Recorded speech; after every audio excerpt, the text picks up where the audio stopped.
कभी सोचा है कि क्या किसी के काम की कीमत उसे बनाने वाले इंसान से भी ज्यादा हो सकती है? आइए आज एक बहुत छोटी लेकिन बहुत गहरी कविता के जरिए इसी सवाल की पड़ताल करते हैं। ये कविता सिर्फ 8 लाइनों की है। पढ़ने में शायद कुछ सेकंड ही लगेंगे, लेकिन इन छोटी छोटी पंक्तियों में सदियों पुरानी एक कहानी छिपी हुई है। ये कहानी है मेहनत की, हुनर की और एक बहुत गहरे सामाजिक अन्याय की। तो चलिए इस कविता को परत दर परत खोल कर देखते हैं। पहली नज़र में ये एक चीज के बनने की कहानी लगती है, लेकिन जब थोड़ा और गहरा उतरेंगे तो पता चलेगा कि ये असल में बहिष्कार का एक बहुत कड़वा सच हमारे सामने रखती है। इस कविता को समझने के लिए एक शब्द बहुत जरूरी है, शूद्र। देखिए, ये शब्द भारत की जो ऐतिहासिक जाति व्यवस्था रही है उससे जुड़ा है। इस व्यवस्था में कुछ समुदायों को उनके काम के आधार पर समाज में, आप कह सकते हैं, हाशिए पर रखा जाता था। अगर हम इस कॉन्टेक्स्ट को नहीं समझेंगे तो इस कविता का जो असली दर्द है वो हम शायद महसूस ही नहीं कर पाएंगे। अब कविता शुरू कहाँ से होती है? ये शुरू होती है बनाने की प्रक्रिया से, सृजन के सम्मान से। ये हमें उस सफर पर ले जाती है जहाँ कच्चा माल यानी रॉ मटेरियल, हुनर और मेहनत के दम पर एक पवित्र चीज में बदल जाता है। जरा इस प्रोसेस को देखिए, हर स्टेप एक दूसरे से कैसे जुड़ा है। पहले लोहा पिघलाया, उससे हंसिया बना, फिर उसी हंसिये से खाल तैयार की गई और आखिर में उसी खाल से ढोलक बनी।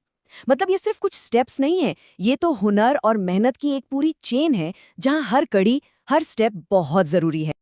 और सोचिए, इतनी मेहनत, इतने हुनर के बाद आखिर में क्या बना? एक ढोलक।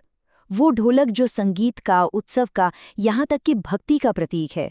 एक ऐसी चीज जिसे पवित्र माना जाता है, जो लोगों को एक साथ जोड़ती है। लेकिन यहीं से कहानी में एक बहुत दर्दनाक मोड़ आता है। जो चीज बनी उसका तो सम्मान हो रहा है, पर जिसने बनाया, उस बनाने वाले का क्या? अब कविता हमें एक बहुत ही कड़वी सच्चाई के सामने लाकर खड़ा कर देती है। उनकी बनाई हुई वो ढोलक, उसे जगह मिलती है मंदिर के अंदर, बिल्कुल भगवान के सामने, एक पवित्र जगह पर। उसे सम्मान मिलता है, शायद उसकी पूजा भी होती है। तो ढोलक तो पहुंच गई मंदिर के अंदर, पवित्र हो गई, सम्मानित हो गई। लेकिन जिन हाथों ने उसे बनाया था, वो हाथ, वो इंसान मंदिर के बाहर ही रह गए। सोचिए, रचना अंदर और रचनाकार बाहर। अब सवाल उठता है कि ये अन्याय क्यों? क्या उनके काम में कोई कमी थी? उनके हुनर में कोई खोट था? नहीं, कविता इसका जवाब देती है, और जो जवाब वो देती है ना, वो किसी भी तर्क से परे, बिल्कुल सीधा और दिल में चुभने वाला है। आखिर क्या वजह थी इस बहिष्कार की? क्यों उन्हें बाहर रखा गया? क्या उनका काम अच्छा नहीं था? क्या उनका हुनर अधूरा था? सवाल तो यही है। और कविता का जवाब बस एक लाइन में सब कुछ साफ कर देता है।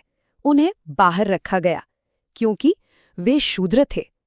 बस, कोई और वजह नहीं, उनके काम की वजह से नहीं, उनके हुनर की वजह से नहीं, सिर्फ और सिर्फ उनकी पहचान की वजह से। तो ये कविता सिर्फ किसी एक जमाने या किसी एक जगह की कहानी नहीं रह जाती।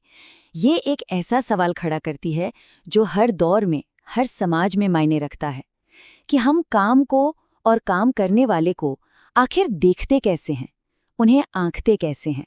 यही इस कविता का सबसे बड़ा विरोधाभास है। जो चीज़ बनी यानी प्रोडक्ट, उसे तो हम कीमती मानते हैं, उसके काम को भी शायद सराहते हैं, लेकिन उस इंसान को पूरी तरह से नज़रअंदाज कर देते हैं जिसके पसीने और हुनर से वो चीज़ बनी है। काम की कीमत है, पर काम करने वाले की नहीं। हम मूल्य को व्यक्ति से बिल्कुल अलग कर देते हैं। और आखिर में ये कविता हमें एक बहुत बड़े सवाल के साथ छोड़ जाती है।